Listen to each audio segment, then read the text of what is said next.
Bila seseorang itu berkontak dengan suatu lingkungan, maka dia membawa sesuatu dari lingkungan tersebut, dan dia meninggalkan bagian dari dirinya di lingkungan tersebut. Itu disebutnya DNA-nya atau apa? Kehadiran sosok dokter forensik dinilai sangat membantu berbagai macam masalah medis yang berkaitan dengan hukum. Banyak kasus terbantu oleh kinerja dokter forensik, seperti kecelakaan pesawat, kematian mendadak seseorang hingga pencurian organ. Lantas, apa sih sebenarnya dokter forensik dan apa saja tugasnya? Dokter forensik termasuk dalam bidang ilmu kedokteran, yaitu ilmu forensik, yang berkaitan dengan sistem peradilan pidana. Ilmuwan forensik memeriksa dan menganalisis bukti dari TKP dan di tempat lain untuk mengembangkan temuan objektif. Temuan ini bisa membantu dalam penyelidikan, menuntut pelaku kejahatan, hingga membantu membebaskan orang yang tidak bersalah. Kemampuan ilmiah dari bidang-bidang seperti kimia, biologi, dan fisika perlu dimiliki oleh seorang dokter forensik. Hal itu demi mendukung kinerja agar ia bisa mengidentifikasi dan mengevaluasi bukti fisik selama penyelidikan. Dokter forensik membantu pihak berwajib dalam pengumpulan bukti dan analisis mereka di laboratorium menggunakan berbagai teknik.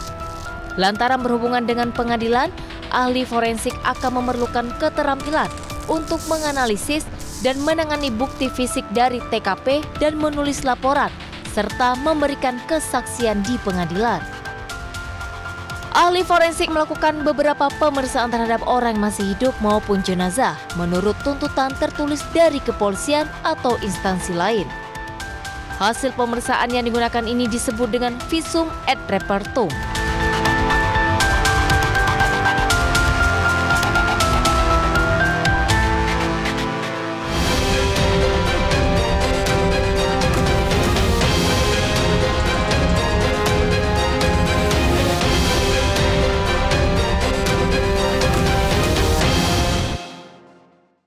Halo, saya David Silahoy. Pemirsa, visum dari Vina dan Eki mengatakan bahwa mereka mati tidak wajar.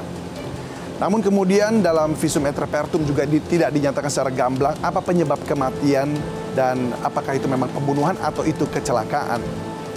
Dari kejanggalan ini, apa peran dari forensik dan seperti apa prosedur forensik yang harus dilakukan oleh dokter forensik dalam mengungkap kebenaran dari penyebab kematian tersebut? Untuk membahasnya, kita akan bertemu dengan Dr. Adi Firmansyah yang namanya mencuat setelah kasus pembunuhan Brigadir Joshua. Ikuti saya.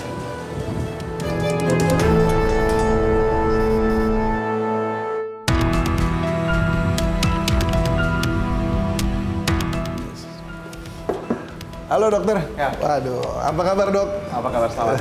Kabar baik. Kabar baik ya, terima kasih sudah menyediakan waktunya buat kami. Saya mau tanya-tanya nih soal forensik nih. Kan memang forensik sangat penting ya untuk mengetahui the cause of death begitu. Betul. Dari sebuah kasus pembunuhan atau kematian seseorang. Siap. Bisa ya dok? Bisa. Mari, silakan. Baik, terima kasih dok.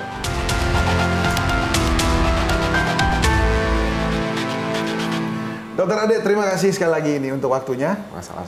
Dokter Ade Firmansyah ini kan Anda adalah dokter yang kemudian menjadi tim leader pada saat itu untuk ekshumasi jasad Brigadir Joshua ya, benar. Tidak salah saat itu. Dan Anda menemukan kejanggalan kalau tidak salah pada saat itu juga ya di dalam jasad Joshua sehingga akhirnya dilakukan atau di dalam visum kemudian dilakukanlah ekshumasi. Bagaimana Anda bisa terpilih atau mungkin masuk dalam tim independen ini? Ya. Jadi pada waktu itu ya 2 minggu setelah kejadian kita melihat di masyarakat ini banyak sekali muncul keraguan-keraguan ya terkait hasil pemeriksaan yang pertama. Sebenarnya memang cukup beralasan, namun disitulah kita harus membantu masyarakat untuk semakin memperkuat apakah bagaimana sebetulnya kejadian yang sebenarnya dan apa yang menjadi penyebab kematian dari Brigadir Joshua ini. Sehingga waktu itu kami mendapatkan permintaan dari di Reskrimum Mabes Polri dan kemudian kami melihat ini dan segera menyusun dari pengurus pusat Perhimpunan Dokter Forensik Indonesia segera menyusun tim. Dan karena sifatnya ini udah kasus nasional, maka dari pengurus pusat sendirilah yang menjadi tim leadernya di sana. Oh begitu. Ya, menjadi tim leadernya. Sehingga Anda yang menjadi tim leader. Saya yang menjadi tim leadernya. Dan Baik. memang di situ pun kami berusaha independen, imparsial, sehingga kami susun tim itu juga terdiri dari dokter-dokter forensik lintas institusi.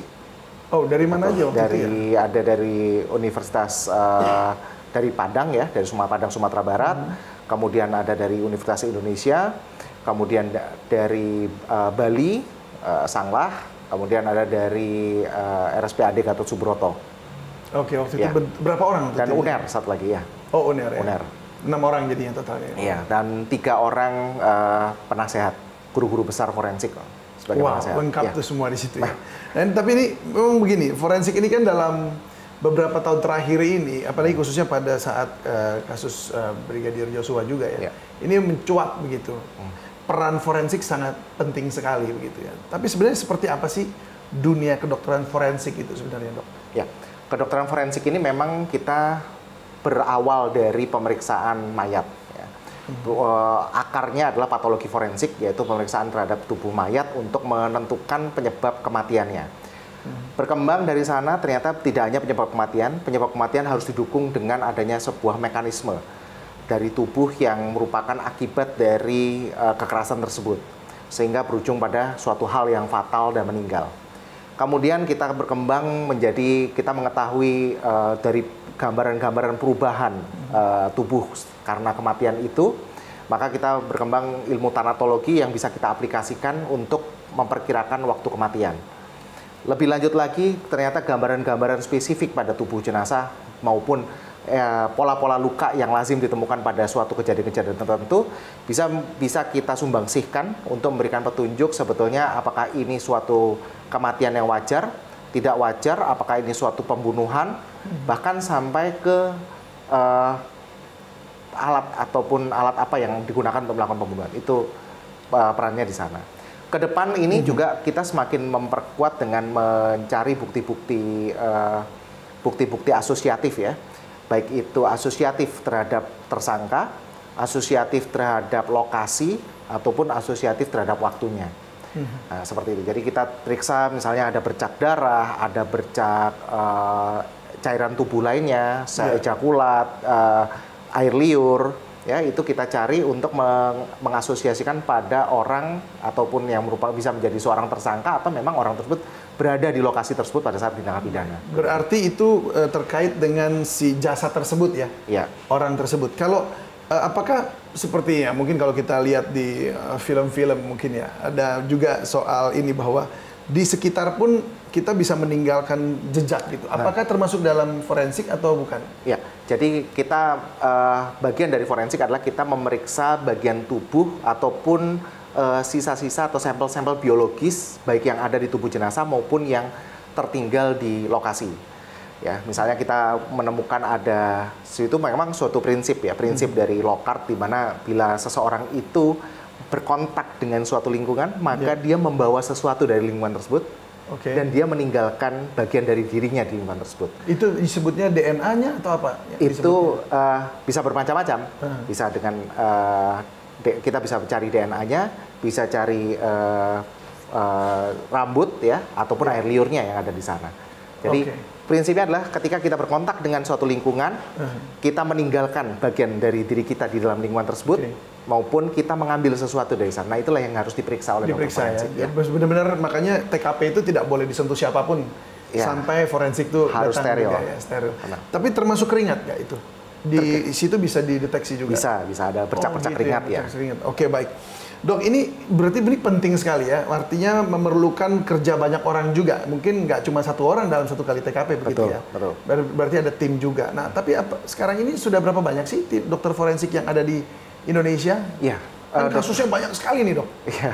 Memang kita tidak banyak ya yang mau berminat menjadi dokter forensik ya, karena kadang-kadang saya berpikir maka orang-orang yang nyalinya harus agak ekstra gitu ya untuk masuk menjadi dokter forensik. Kenapa? Kenapa kok harus nyalinya agak ekstra? Ya, karena yang kita hadapi itu bukan hanya jenazah atau korban ya, atau korban hidup. Tapi kadang-kadang pada saat kita datang ke TKP itu pelaku juga masih ada di sana. Apalagi kita menangani kasus-kasus sensitif seperti kita mengidentifikasi korban tindak pidana terorisme, Maka kita ya mau nggak mau kita berhadapan dengan orang-orang tersebut. Jadi makanya kita harus memiliki ketekunan hati yang lebih kuat ya, saya rasa ya demikian. Oh, ini pelakunya gitu. tapi nggak, forensik tidak menilai dalam artian ketika berbicara secara psychological itu dengan pelaku tidak kan? Tidak. Hanya betul-betul evidence base yang di lokasi di TKP. Tubuh korban itu. Baik hidup ataupun mati maupun material-material biologis yang terdapat di tubuh, melekat di tubuh korban maupun yang ada di TKP. Baik, untuk Indonesia sendiri sudah ideal belum dengan jumlah yang ada saat ini dokter forensik? Wah, saat ini masih jauh dari ideal ya. Saat ini jumlah dokter forensik itu dari data yang saya masih ingat di sekitar akhir November 2022 itu baru sekitar 320 orang. 320 orang. Padahal ini kejahatan saja terjadinya sehari bisa berapa banyak gitu ya? Mungkin kalau saya boleh mengatakan paling ideal sebetulnya di setiap kabupaten kota itu ada dokter forensik. Ada satu? Ya jangan satu. Kalau satu dokter forensik nggak ada liburan kan gitu. Ya paling nggak ada 2 atau 3 di dalam satu kabupaten atau kota. Oh begitu. Kalau kita bilang ada 514 kabupaten kota ya tentunya bisa kita berhitung sekitar 1.500 kita butuhkan kan. Oh iya, baik. Nah, tetapi kalau Anda katakan tadi bahwa mentalnya juga harus kuat. Ini bisa aja orang banyak yang nggak mau ya jadi dokter forensik. Apa memang dokter forensik harus bekerja tidak di bawah tekanan? Artinya bebas dari tekanan-tekanan itu atau itu menjadi bagian dari pekerjaan aja udah naturally? Iya. Kalau saya boleh katakan memang dalam pekerjaan dokter forensik itu menjadi bagian yang tidak terpisahkan. Karena ketika kita menjustifikasi suatu penyebab kematian misalnya, maka di sana sebetulnya dokter forensik itu berada di posisi yang tidak memihak kanan kiri. Namun kadang-kadang apa yang kita sampaikan itu bisa saja bertentangan dengan opini publik. Ataupun apa yang kita sampaikan mungkin akan memperberat salah satu pihak. Gitu. Nah, mau memperberat kanan kiri buat kami tidak pernah menjadi pertimbangan di sana. Apa adanya dari hasil otopsi atau hasil pemeriksaan forensik itulah yang kita sajikan. Nah, namun kadang-kadang ya ini ada tekanan dari salah satu pihak yang menginginkan agar karena mungkin memiliki opini tertentu atau misalnya pihak yang merasa kok jadinya posisinya menjadi lebih berat, tentunya dia ingin agar menjadi lebih ringan sehingga kayak gimana bentuk tekanannya tuh? Ya bermacam-macam, kayak waktu pengalaman saya sendiri ya, waktu itu pernah di tahun 2011 saya melakukan otopsi terhadap seorang korban. Waktu itu memang opini publik mengatakan dia ini meninggal akibat penganiayaan. Padahal hasil otopsi saya waktu itu menunjukkan, memberikan bukti bahwa kematian almarhum ini akibat sakit. Jadi waktu itu stroke hemoragik dan akhirnya meninggal. Adapun ditemukannya luka itu tidak fatal. Nah, itu kan suatu hal yang tidak fatal itu bisa jadi karena stroke terus terjatuh gitu. Ya, begitu. Jadi suatu hal luka yang tidak fatal itu kan suatu hal yang buat masyarakat awam menganggapnya begitu ada luka tentunya itulah yang mengakibatkan kematian gitu kan. Kekerasan itulah yang mengakibatkan. Sedangkan itu yang berbeda. Jadi waktu itu memang benar-benar tekanan dari publik apalagi dari pihak penasihat hukum keluarga korban waktu itu menggunakan penasihat hukum yang terkenal. Sehingga sedangkan saya masih dokter forensik muda waktu itu, masih 2011 ya kita cukup merasakan tekanan yang sangat besar. Namun ya saya berpendapat ya selama kita berada tegak lurus dengan keilmuan forensik ya tentunya itu harus ditegakkan. Bagus. Tapi itu memang secara verbal, lebih ke verbal atau lebih kepada jabatan bisa hilang atau lebih kepada apa gitu, maksudnya kayak ancaman fisik teror di rumah atau gimana seperti itu? Iya. Kalau yang secara ini ya jelas nyatanya gitu. Selama ini memang kalau kita rasakan ya memang terhadap pribadi ya, baik itu di media ataupun dipojokkan di media massa gitu ya. Karena satu sisi itu memiliki penasihat hukum yang terkenal waktu itu ya, sehingga saya sebagai dokter forensik muda juga dipojokkan gitu, macam-macam seperti itu. Baik dok, ini kan forensik ini ada cabang-cabangnya kali ya. Betul. Mungkin seperti kayak forensik klinik, lalu kemudian patologi ya. Patologi forensik. Nah ini kalau yang untuk patologi ini sebenarnya seperti apa sih dok kalau kita boleh tahu kerjanya tuh kayak apa ya? Ya, patologi forensik ini adalah cabang ilmu kedokteran forensik dan mediko-legal yang memeriksa korban ataupun jenazah. Jadi patologi artinya kita memeriksa jenazah sudah meninggal. Nah meninggal ini bisa disertai dengan surat permintaan visum dari kepolisian, bisa juga tidak disertai surat permintaan visum dari kepolisian. Jadi contohnya ada sempat masuk ke rumah sakit, dirawat mungkin 1 atau 2 jam atau 2 hari, 3 hari, kemudian meninggal. Ternyata dia meninggal akibat suatu kejadian yang tidak wajar. Misalnya dia kecelakaan, tabrakan di jalan, atau dia korban ledakan atau hal-hal yang lainnya, maka begitu masuk kita harus lakukan pemeriksaan luar dan kemudian kita laporkan hal itu ke pihak kepolisian. Nanti kepolisian juga akan terinfo di sana dan melihat apakah memang ada tindak-tindak pidana di sekitaran pada posisi kejadian kematian si korban ini. Berarti bisa ada 2 hasil forensik dong, hasil visum.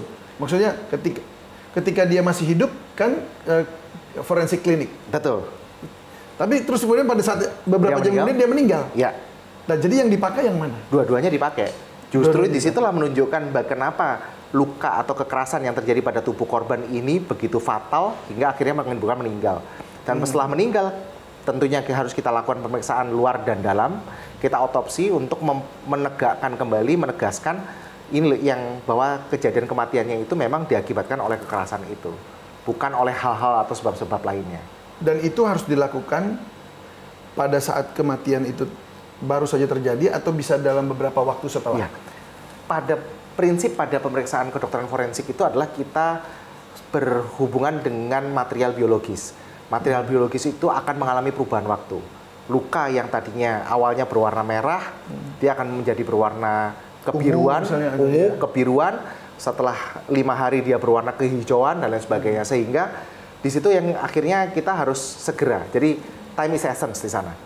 Ketika meninggal pun juga sama, lebih cepat lebih baik. Namun kadang-kadang keluarga masih berduka, jadi kita berikan kesempatan kepada keluarga untuk berduka atau keluarga masih menimbang-nimbang, atau surat permintaan visum juga untuk visum mayatnya belum kita terima. Akhirnya ya jenazah kita simpan dulu di ruang pendingin sampai untuk mempreserve dari barang bukti itu. Tapi kalau dikatakan yang mana yang lebih baik, tentunya harusnya sesegera mungkin. Harus sesegera mungkin. Harus sesegera Dan mungkin. itu bisa tanpa permintaan. Kalau untuk kepentingan peradilan, tentunya membutuhkan surat permintaan visum dari kepolisian. Oh gitu. Ya, tapi otopsi itu sendiri bisa saja dimintakan oleh keluarga. Itu namanya otopsi klinis. Otopsi klinis tadi. Kalau otopsi forensik pasti memerlukan surat permintaan dari pihak penyidik. Karena bedanya otopsi klinis dengan otopsi forensik adalah bedanya ada permintaan dari polisi atau tidak, itu aja. Ada permintaan dari penyidik atau tidak. Tapi prosedur yang dilakukan terhadap si jenazah sama. Sama. Forensik patologi tadi dan forensik klinis tadi. Otopsi forensik maupun otopsi klinis prosedurnya mirip. Oh, itu hanya istilah. Yang satu memang karena untuk pengadilan, yang satu karena dari pihak keluarga begitu. Iya, betul. Oh, jadi resultnya harusnya sama harusnya. Betul. Tidak ada perbedaan sama sekali. Baik, nah ini kita mau bicara soal ini justru. Mau juga bicara soal otopsi ulang atau otopsi yang awal. Yang bahkan ulang ini dalam artian kasus Brigadir Joshua waktu itu juga ekshumasi. Itu kan ulang ya. Betul. Otopsi ulang dan otopsi awal itu perbedaannya seperti apa. Namun kita akan jeda dulu sejenak nih, Dok. Ya, pemirsa, One on One akan kembali usai jeda berikut ini. Tetaplah bersama kami.